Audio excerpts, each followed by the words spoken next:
your name? My name is Jacenia. Jacenia. And you just started dancing in dance class with me, yes? Yes. Yeah. So tell me, you have a really amazing story that you shared with me. I think the first day or second day or third, no, your third class. My third class. Yeah. What did you share with me about your mom? My mom was very harsh growing up.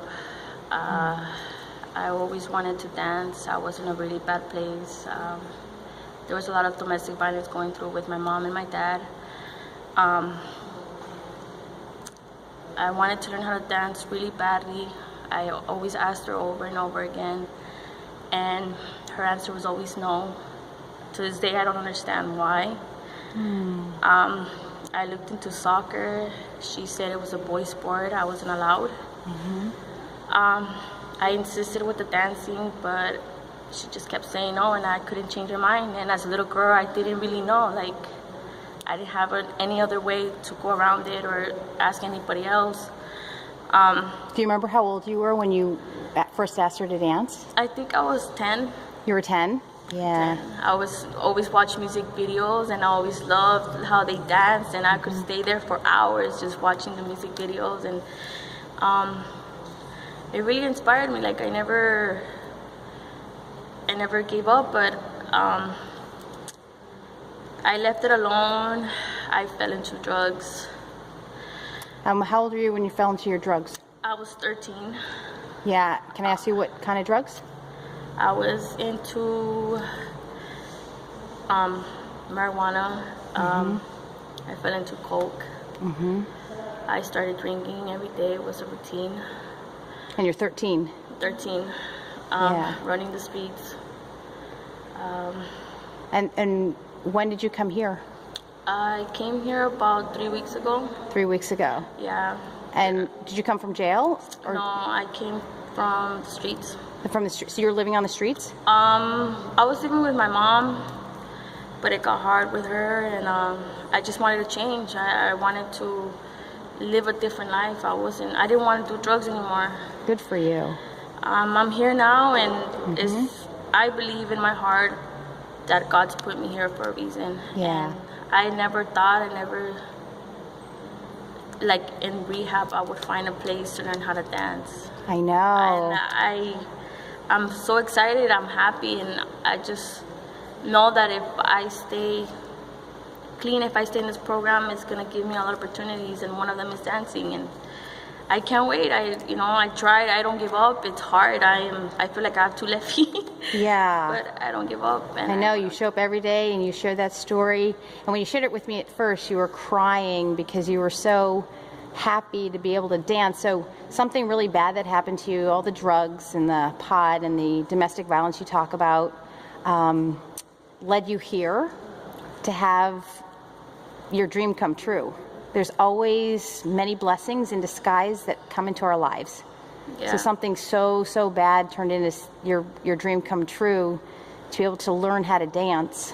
Yeah, it's one of my biggest. I just can't believe it, honestly. Words can't even explain how I feel inside, knowing that I had the opportunity to learn how to dance. Like, I know. After all these years, I even forgot about it. I always loved to dance, but I never it was always when I was drunk. Oh, great, of course. Yeah, so now I'm starting to learn how to do it, but being sober. So it's amazing. Yeah. And now you're getting better today. Yeah. Right? You actually got the pot beret. Yeah, the girls were helping you and you're picking it up. Yeah, I'm getting really good. It's building my self-confidence. So. I'm so proud of you. Yeah. And I'm so happy. Do you get that I'm so happy that you chose to come and recover, because you have to volunteer to come in here. So you chose to come here and face your demons, right? And get clean. Yeah. And give up all of that. And then in that you get the greatest gift of your life, free dance classes. Yep. Twice a week, right? Yeah. I look every Wednesday, every Friday, that's what I look up for the day to learn to go dance. Oh. Yeah. Yeah, thank you so much. And it really, I love hearing it, because volunteering my time, sometimes I think, oh, I got to work, I got to do this, I got to do that. And then I come here and I'm just as happy, if not happier, being here. So thank you. I appreciate it a lot. I mean, not a lot of people take their time to do what you do, and they think we're just drug addicts. But we do have feelings, you know, we do have dreams, we do want to accomplish things, just this disease. But it means a lot to us, whether people think about it or not, it does. Yeah, thank you so much for that. And it makes me feel so good.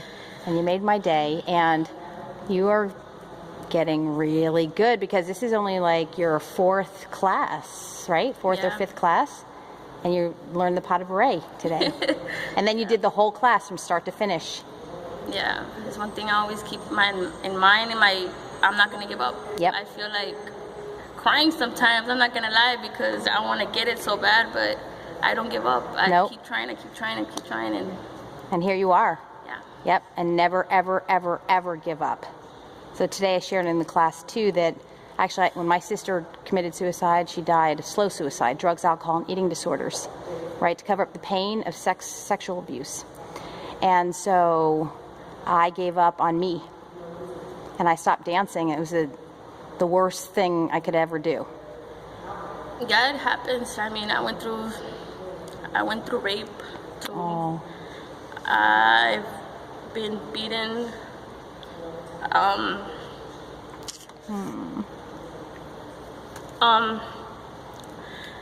You lose kind of part of yourself. I'm still struggling with it to this day. I don't want to feel like the victim anymore. Yeah. But I still battle with my demons, like you say. Yeah. And it's true, and it's real, you know. These type of things happen every day, unfortunately. But I want to turn all that negativity into something positive. I want to become somebody that I did it. I wasn't one less, I was one more. That's right. And you know what? It takes more courage to face our demons than it does to not ever recover. Yeah, and not to discount what you've been through, but I do believe no matter what it is, the more painful it is, the more we choose to face it, the stronger we become, and the more blessed life is. I wouldn't even be here if my sister hadn't killed herself and I hadn't attempted my own suicide. I wouldn't be here. And I went through chaos, almost dying in a car accident, and then I said, what do you want to do, Karen? Because you just might die sooner than you think. It woke me up. And so then I started to dance. So all bad things, if we choose, can be the best thing that could ever happen. Do you understand that? And you're not a victim. You were never a victim then. It was always a good thing on the other side. There always is. Right? So I'm really proud of you. And you are so, so inspiring and powerful. And you know that by sharing your story, you're helping so many other people who've been through the same thing and worse. Yes? So can you be proud of yourself for that? Yeah. Yeah. And there's nothing to be ashamed of, and there's nothing to hide, because it's more common than not. And by talking about it and getting out, we can only heal what we feel. So it'll actually help you heal and become more powerful. Okay? Yes, it will. Yeah. And remember, I was the worst dancer in dance class when I started. Remember that? Yeah. I shared that story? I was in the back of the room every day, 50 people, and I was the worst, and I cried, and I almost quit. And yet I knew I had natural talent for dance, and I almost quit. So then I kept moving up from the back to the middle to the front. See? And you're doing the same thing, aren't you? Yeah. Yeah. Doing the same thing. I was all the way in the back, and Yep. I was struggling, but you know, I always remembered you started once not being as good as you are now. Yeah. So I put it as in, if you want it, you could get it, as long as you put in the work. That's right. Nothing's impossible. That's exactly right. Yeah, so I'm learning that now. It took me a lot of years, but that's what I'm learning now. And they always say better late than never, right? Yeah. And it always comes at the perfect right time. Isn't that true? Yes, it does. Because you weren't meant to be here until you were here. Because how old are you now? I'm 23, so it was 10 years, 23. Yeah. right? But that's usually what it takes. We keep going till we can't stand a second longer, and look what you did. You're more powerful and stronger and wiser than most 23-year-olds on the planet. So don't you ever forget that. Okay? Yeah. You're amazing. Thank you so much. You're incredible.